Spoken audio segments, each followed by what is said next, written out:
This is one of the most famous cars in movie history.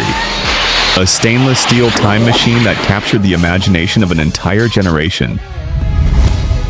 But before it ever hit 88 miles per hour, it was the centerpiece of a catastrophic corporate disaster. A shocking FBI drug sting and the complete ruin of one of America's brightest automotive stars. This is the real story of the DeLorean. To understand the disaster, you first have to understand the genius. Before the scandal, before the failure, there was the legend of John Zachary DeLorean. In the buttoned-down gray suit world of 1960s Detroit, John DeLorean was a rock star. And this was his greatest hit, the Pontiac GTO. And with it, he single-handedly created the entire American muscle car era. He was the ultimate corporate maverick, a brilliant engineer with the charisma of a movie star. While other General Motors executives were heading to the country club, DeLorean was dating models, investing in sports teams, and undergoing plastic surgery to perfect his chiseled jawline. He wasn't just building the culture, he was the culture. By the early 1970s, he was on the 14th floor, the inner sanctum of GM's executive row.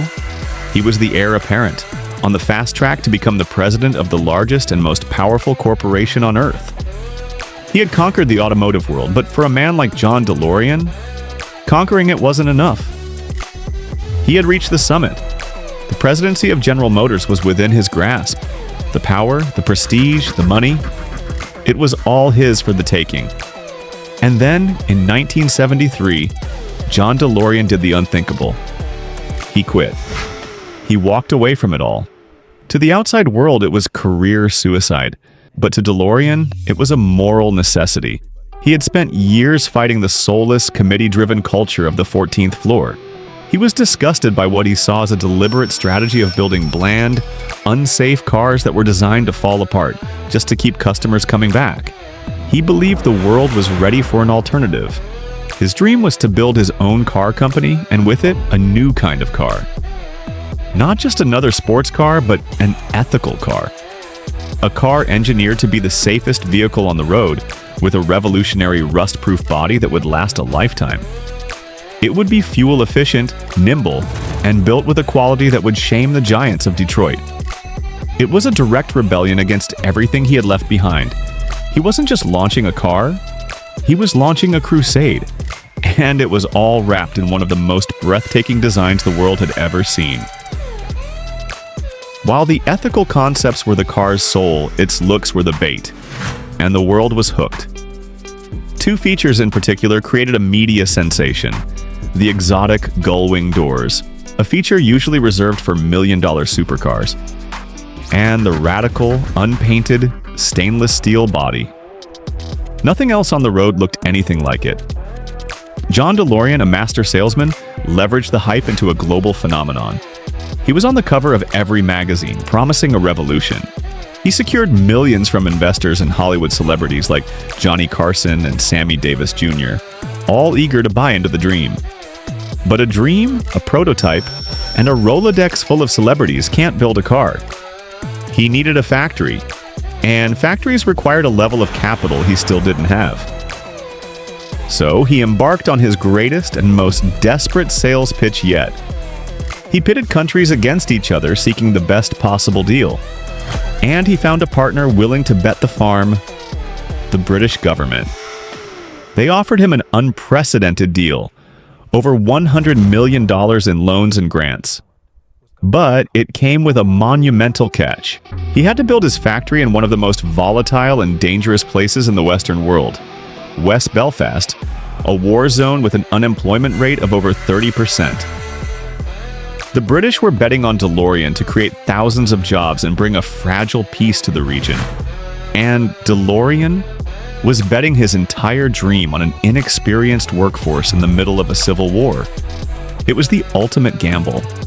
And for a moment, it looked like it was about to pay off. With the factory built and a workforce hired, John DeLorean's vision was finally ready to become a reality. But on the factory floor, the dream immediately began to unravel. The car's two most iconic features became its two most catastrophic flaws. The revolutionary stainless steel body was a quality control nightmare. It couldn't be painted, so every single imperfection, every tiny scratch from the factory was there for the world to see.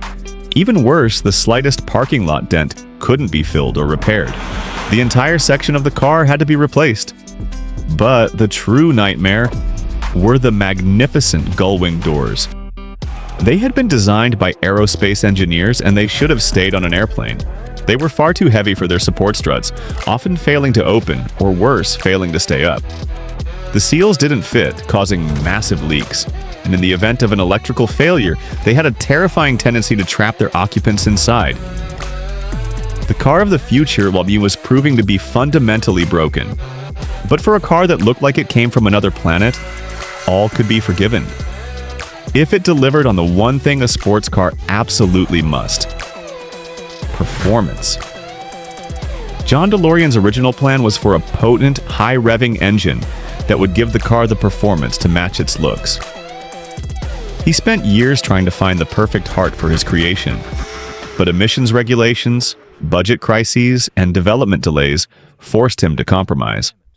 The engine he ended up with was a sluggish 130 horsepower V6, the same one used in a Volvo family sedan.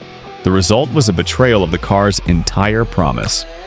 0 to 60 miles per hour took over 10 seconds. A contemporary Porsche or Corvette could leave it for dead. John DeLorean had built a revolutionary stainless steel gull-wing machine. That was slower than the average station wagon. It was a sheep in wolf's clothing. All style, and no substance. Despite the production nightmares and the anemic engine, in the summer of 1981, the DeLorean was finally ready for the public. After years of hype, after hundreds of millions of dollars, this was the moment of truth. And for John DeLorean, it was a massacre. The reviews were catastrophic. The world's most respected automotive critics, who had been seduced by the hype, were merciless. They savaged the car's glacial performance, its shoddy construction, and its astronomical price tag. At $25,000, it was more expensive than a Porsche 911 or a brand new Corvette, and worse in every measurable way. The hype bubble didn't just burst, it vaporized. The public, who had lined up to pay deposits, now canceled their orders in droves. Sales were an unmitigated disaster. The factory in Belfast was still churning out cars, but almost none of them were being sold. Soon there were thousands of them, sitting in fields and at ports, expensive stainless steel monuments to a spectacular failure.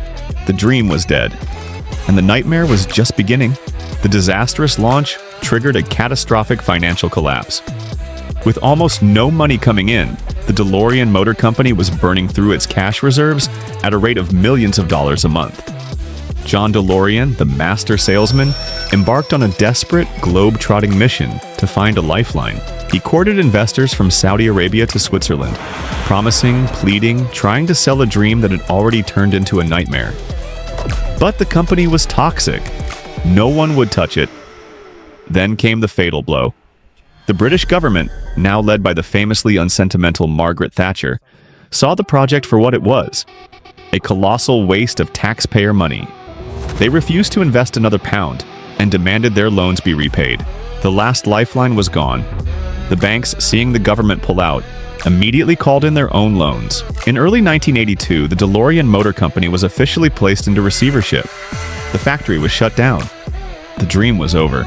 John DeLorean, the King of Detroit, was left with nothing but the ruins of his empire and a desperate, all-consuming need for millions of dollars fast. He was a man with no options left, or so it seemed. John DeLorean was a broken man. His company was in ruins, his reputation was shattered, and he was millions of dollars in debt. He was a king with no kingdom, desperate for any lifeline, no matter how dubious. And in that desperation, a door opened. Through an old acquaintance, he was introduced to a man who promised access to a group of investors with deep pockets. That man was James Hoffman, a convicted cocaine smuggler who had a secret. To avoid a lengthy prison sentence, he had become a confidential informant for the FBI. Hoffman, guided by his FBI handlers, spun a tantalizing tale. He told DeLorean his investors could provide the millions he needed to resurrect his company. All they needed was a way to launder their profits from other business ventures. It was a deal with the devil, a blatant walk on the dark side. But to a man blinded by the hope of saving his dream, It looked like the only path back to salvation. The final meeting was set. John DeLorean walked into a hotel room near the Los Angeles airport, believing he was about to secure the $24 million that would save his company. He had no idea he was walking into the final act of a meticulously planned government sting operation, and that every word was being recorded on a hidden camera. This was the moment the government needed. The moment of truth. The news exploded across the globe. John DeLorean, the rock star of Detroit, the visionary creator of the car of the future, had been arrested in a multi-million-dollar cocaine deal. In an instant, his name, his company, and his legacy were utterly destroyed. The arrest was the final nail in the coffin. Any faint hope of resurrecting the DeLorean Motor Company was gone. The company was liquidated. The factory in Belfast, once a beacon of hope, was stripped for scrap. The dream was officially buried. And in the court of public opinion, the tragedy quickly became a punchline. The DeLorean car transformed overnight from a symbol of futuristic ambition into a national joke about 80s excess and spectacular criminal failure. 2 years later, a jury would agree that DeLorean had been illegally entrapped by the government informant and the FBI. He was acquitted of all charges, but the victory was hollow. By then, his company was gone. His name was ruined, and his car was a forgotten joke. And for years, that's how the story ended. The DeLorean was a footnote, a punchline, a forgotten ghost of a spectacular failure. Then, in the most unlikely way imaginable, Hollywood came calling. Two filmmakers, Robert Zemeckis and Bob Gale, were writing a movie about a time machine. They needed a car that looked like it had come from outer space, something that a 1950s farmer would mistake for a UFO. And then they remembered John DeLorean's failed dream. The strange, futuristic design, the unpainted stainless steel, and of course the gull-wing doors. All the things that had made it a bizarre failure in the real world, made it the perfect accidental hero for the screen. The movie became one of the biggest cultural phenomenons of all time. And overnight, the DeLorean was reborn. It was no longer a symbol of failure or scandal. It was a beloved icon of adventure, imagination, and the timeless dream of changing your own destiny. John DeLorean set out to build an ethical car that would last a lifetime. In the end, he failed. But in the strangest twist of fate, he accidentally created something he never intended. A car that became truly immortal.